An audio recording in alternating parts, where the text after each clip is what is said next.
Hello, everyone. I'm Adia, and here's my colleague Ivan. We're from Platinum Fund, and we're excited to welcome our guests. It's Bernie Kong, co-founder of Languages Fund, and Alum Akin, founder of Montec Studios, and John K, founder of the Run Chain. Thank you for joining us, guys. And so let's start our discussion. First, I want to ask this simple question, just to warm up. Can you briefly explain your understanding of privacy in the context of Web3? And let's start with Bernie. Sure. I guess the privacy context is pretty important, as we did incubate one project called Alpha back at 2019. So it's like a private coin. And I don't know what kind of privacy are we gonna go far from here. So I guess basically it's more about protect personal data, and especially for not leaking the important data, and by deploying on chain, it could be open sourced, and also I guess in general, just the data privacy is important. Okay, Olu, what do you think about it? Sorry, your microphone is off. I guess when we think of privacy in Web3, my very first interaction with it was using Dash in 2016. It was probably one of the first privacy coins, or maybe one of the earliest adopted privacy coins. Privacy is essentially the safeguarding of information or the transactions of a user and how they conduct business or transactions with their wallets. So, it's very easy to trace wallets if you take the time to, backtrack wallets. And I think that poses, some kind of danger to users. Privacy comes in many forms as far as transactions on the blockchain, and then protection of user data as far as what we're purchasing, what time we're going to certain locations, and that information can be used for good and evil. And it's really in the hands of the holder to kind of define how they use that information. So I'll just kind of leave it at that. Okay, yeah, that makes sense. Don? I agree. I think a lot of it boils down to operational security. So if the user operates on DEXs and they don't really associate their name with any particular wallet, they have good kind of operational security as far as how they operate and kind of moving things to central exchanges, just so they can't be tracked all the way through when necessary. But at the same time, it's a trade-off there, because once you go to a central exchange, you're completely doxxed, right? So privacy goes out the door. You're kind of known to a central entity. And as we've seen with actors like Celsius, BlockFi, FTX, they are not always the best actors either, right? So I think that absolutely it is a trade-off. But there are also workarounds like privacy tokens, things like that kind of try to tackle that issue as well. I think also in the context of stuff like IPFS, there's like zero privacy, right? Like that's all public domain information. There are some projects out there that are trying to solve this issue. I think that's really interesting to me, even more so than the AI narrative, is as far as giving users ownership of their data, but in a way that's encrypted, to where only that user, by holding their keys on chain, gives them access to a decentralized network where their data is truly private to them. So that's, in the context of privacy, that's what I think is really cutting edge for true privacy in the context of decentralization in Web3. So I think we all can agree that blockchain transparency is the number one, like a mastodon of the Web3 privacy. Is that correct? Yes, I believe like that's kind of the core, one of the core pillar pieces of blockchain is transparency, immutability, finite. Those are just kind of the main. Okay, but if the information is stored on the blockchain, it means that it is immutable, it cannot be changed. But does it spark a debatable topic that there is a certain right to be forgotten actually in the internet? So what if individual wanted to extract their personal information, delete it somehow? Would that be possible in Web3 space in some kind of form, maybe? So I think what you're talking about is the impossible triangle, right? These are the trade-offs that kind of both blockchains and users have to kind of deal with when it comes to how they engage with Web3, decentralization, scalability, and security, right? You can kind of, and this kind of applies to any industry. There is this impossible triangle of three, core trade-offs you have to make. And I think it really boils down to, yes, anything you do on chain is immutable, but what are you doing on chain, right? Is it just a consensus layer for incentives, right? So if it's an incentive layer, then you're just kind of providing incentives for stuff that you agree that has value. So what's happening kind of on a layer 2 or off chain could be something that's still kept private, or it could be a separate kind of decentralized encrypted layer that you hold the keys to, right? Which is, again, what I think is most interesting, kind of pairing up both the incentive layers, what we kind of view as these cryptos, versus the real kind of value of decentralized technology in the context of Web3 as a bucket. And what do you guys think about that? Could that be a problem for Web3 and its privacy, or is just a thing that we should, come up or just live with that? For example, Vernie, what do you think? I agree with John mostly. Basically, the impossible triangle is hard to achieve, and blockchain is more about productivity relations and also like how we can achieve fairness in terms of every perspective. We want to build a whole Web3 where either like startup enterprises level or end users level. So there goes some of the probably data privacy, or some of those balances could be achieved. There's no perfect system, but I definitely think we're going towards that direction. So isn't that a violation of rights of people to delete the information on the internet, or is just use it or don't? That's tricky. I mean, like, if the certain information were brought by certain group of people, I guess they are not going against law or anything for deleting the information that they originally created. But if they let's say delete some of the others words, speeches like that not belong to them originally, that's probably can be something that we can regulate, or we can apply for certain rules to control this kind of perspective. I mean, that's just my opinion. Mm-hmm. And Alum, you were saying something. You're muted. I was just going to add that no data is ever deleted. It's just kind of misplaced on the internet. So like all data is always saved. I just want to add that point in right there. Mm-hmm. But could Web3 solve this problem of deleting data, or it will be stored eternally on the net, so it cannot be changed in the future? So Web3 cannot contribute to this problem. Well, I think the point here is that there's a difference between Web3 and kind of blockchain and cryptos, right? But even in the name cryptocurrencies, cryptography is the core essence of what the cypherpunks kind of pioneered back in the 80s and 90s, right? So yes, this can be part of the solution, but part of the value proposition is the immutability of the blockchain, right? If I make a transaction with you, if I make a trade with you, you can't be like, oh, well, no, that didn't happen. If I just give you a wad of cash and if we write it down on a physical ledger, it's my ledger versus yours, right? It's my word against yours versus a kind of one source of truth where we can all agree that this happened, right?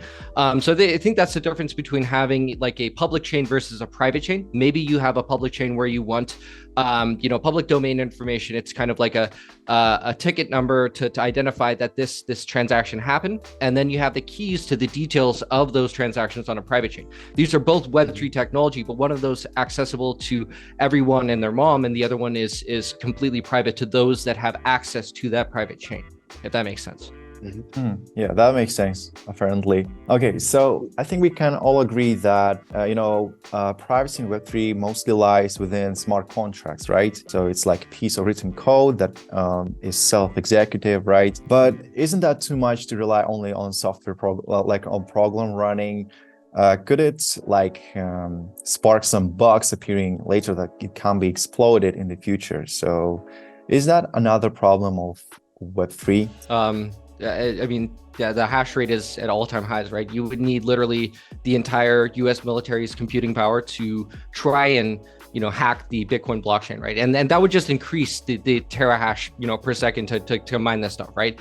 So I think that no, just purely based on the fundamentals of the blockchain, as far as Satoshi Nakamoto wrote for the Bitcoin white paper. And the rest of you guys, what do you think, Bernie? I'm with John on this one. So I'll just add so blockchains, smart contracts are immutable once they're deployed to the blockchain. So most blockchains are permissioned blockchains. So if you don't have access to that, smart contract, you'll never have access to it, based on the way that the contract is written.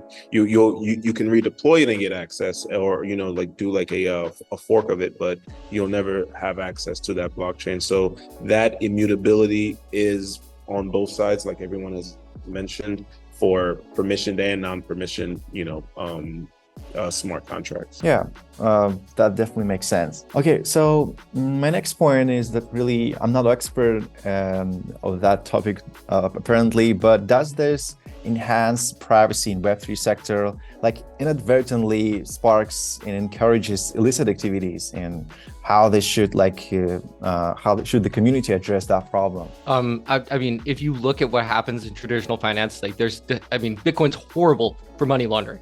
Everyone's like, oh, there's all the, you like what we were talking about earlier, where, you can trace every wallet. If you have the time, if you know how to use an on-chain explorer, you can backdate all these transactions to multiple wallets, every transaction they've ever done on chain.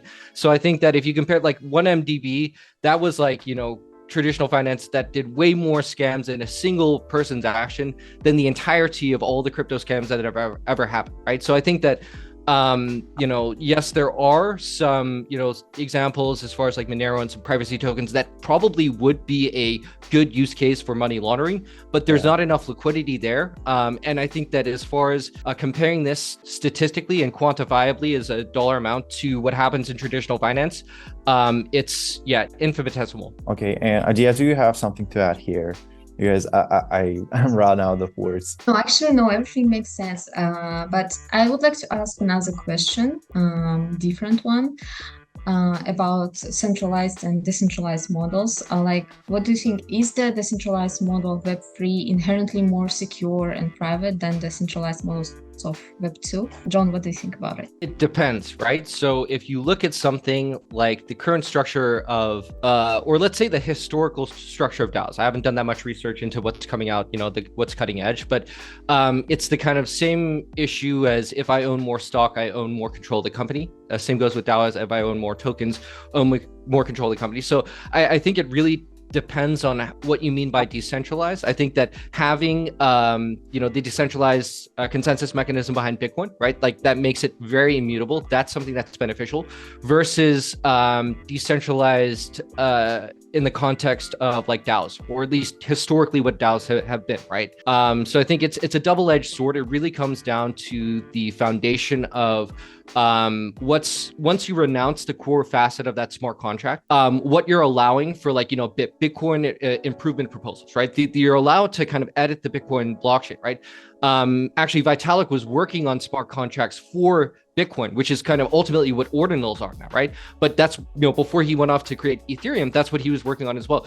So I think it really comes down to, after you renounce a smart contract, the initial kind of core foundation of this, in the context of Bitcoin, you still can improve upon it, but you can't change certain parts of that engine, right? You can kind of change the facade, but you can't change the way that the engine functions, right? That definitely makes them see the truth in these words. But I'm really curious about this relationship between centralization and decentralization, because isn't that enough to let go a lot of privacy, a lot of self-control to an individual, whilst we have centralized authority, centralized stuff to take care about that? Because nonetheless they sort of resolve this ethical issues somehow, and some approaches that cannot be solved by a collective mind, because you need some central authority to resolve such complex questions. Mm-hmm. So isn't that adding complexity to the privacy of Web3 in your opinion, guys? Well, I don't think it's adding any complexity into Web3 because our lives, just as we built over the last 50 years or even 100 years, have all been built off of centralized entities, centralized architectures. Yeah, exactly. Decentralized architectures are really for those who are really making the conscious choice to say, I want to keep my data private. I want to withhold my information from anybody who may try to exploit it in any certain way. Now, what percentage of the population really cares about their privacy? Where now we're using centralized exchanges, we're using centralized banking, we're using centralized insurance companies, and so the decentralized model is really for the user or the participant who chooses to have more transparency into the way that their information is being used, so it's really more of that aspect that I think that decentralization is kind of making headway for the users who are consciously making a choice, so just go. But is complete decentralization possible here? I would think not overall, like 100% market share of banking, 100% decentralized, never. I think that it's more of those participants who choose to have a decentralized experience and require more transparency in how their data is used, rather than most of us just allowing the centralized companies to use it as they will to monetize it and go from there. So decentralization won't devour this centralized model. It will be like coexistent, all right? Yeah, like it'll get its market share, but I think that every user would have to make a conscious choice on moving into a decentralized model, and people like centralized models because it protects them from themselves as far as so do users want that responsibility back? That's that's something that remains to be seen up till today, just from the slowness of adoption of blockchain and etc. So okay, and what's your opinion, Bernie? Yeah, that's for totally achieve the decentralization, it's gonna be a long process, and for now it's more like just a combination of the two, because centralized does have its edges, and for most of the authorities running, even for crypto blockchain, we can certainly see some of the weaknesses if we put it onto decentralizations. For example, the DAOs, are there? It's been 2-3 years, but we really haven't seen any successful model originally built by DAO that is applied in fully decentralization could achieve certain ways that centralized ones achieved, even for our industry. And when we're talking about those layer ones and layer twos, they probably run their nodes or validator or somehow, some way, in a decent way, but at the end of the day, it's still the major power controlled by just small group of people. I guess you cannot call that decentralized, even for Ethereum Foundation, all that. So I guess if we build whole mechanism that could run smooth, run fairly, that could prove that decentralized could work, then we can go a step further. So it really just from my perspective, the infrastructure hasn't been built up fully mature yet to achieve the decentralizations. Although I do want to say some decentralized ecosystem work in the next bull run. Well, not yet, obviously, because as we see, crypto is almost a decade of history. So it's definitely super early on to say that, there's a lot to be done.